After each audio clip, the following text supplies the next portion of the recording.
Hey drummers, it's Rob Litton here from drumstheword.com. How you doing? Hope you're doing well. This song today, this full video song lesson was requested over on my Facebook page, and so if you want to make your own song suggestions, then please go over there to do so. You'll find a link to my Facebook page beneath this video. The song I'm going to teach you today is Somebody to Love by Queen, of course drummed by the legendary Roger Taylor.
Now this song is in a triplet feel. I've written it as 12-8, 12 eighth notes to a bar, 1, 2, 3, 4, 5, 6, 7, 8, 9, 10, 11, 12. But what I've done is I've counted it as 1, 2, 3, 4, 5, 6, 1, 2, 3, 4, 5, 6. So with this kind of triplet feel, 1, 2, 3, 4, 5, 6, 1, 2, 3, 4, 5, 6.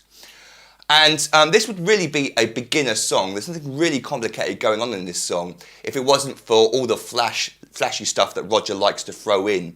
The choke crash cymbals, some of the triplet stuff he does with the toms, and of course that iconic, distinctive, unique lick that Roger does with the open hi-hat on beat 2 and 4 with his snare drum. And I'm going to talk about variations of that because it's one of the hardest things to try and replicate, believe it or not. It sounds, or it should be, it looks like it should be quite easy, but it's really not to get it to sound exactly like Roger. And I'm probably going to massacre this when I show you examples of the actual parts of the song because I can't replicate Roger's sound completely. But we'll talk about that as we get to it, including ideas that maybe you need to open it just a little bit longer than you think it should be opened, but we'll get to that later on. So the song starts with those lovely vocal harmonies, and Roger just throws in a little open hi-hat on beat 3 of the second half of the bar. 1, 2, 3, 4, 5, 6, 1, 2, 3, 4, 5, 6. If you want to count along to it, if you want to play that hi-hat note at the beginning, then you've got that opportunity. 1, 2, 3, 4, 5, 6, 1, 2, 3, 4, 5, 6. It closes on beat 4, 1, 2, 3, 4, 5, 6. Then in the next bar, 1, 2, 3, 4, 5, 6, the first half is just rest, and then we come in just before beat 1, the second half of the bar, 1, 2, 3, 4, 5, 6, and 1 with, and I suggest you use the sticking left, right, and 1, but it could be right, left, it doesn't really matter. 1, 2, 3, 4, 5, 6, and 1, straight into a crash cymbal, a 1, 2, and then onto 2 toms. Now, Roger has multiple toms on his kit, so what I've decided to do for this lesson is to teach you playing just with 2 toms, and then if you've got more than 2 toms, you can work out how you might want to spread out the toms over multiple parts, or spread the parts out over multiple toms. But really, most of us only really, the majority of us, probably only use 2 toms these days. I'm not really quite sure if anyone really uses a 3-tom kit anymore, apart from when they have a floor tom.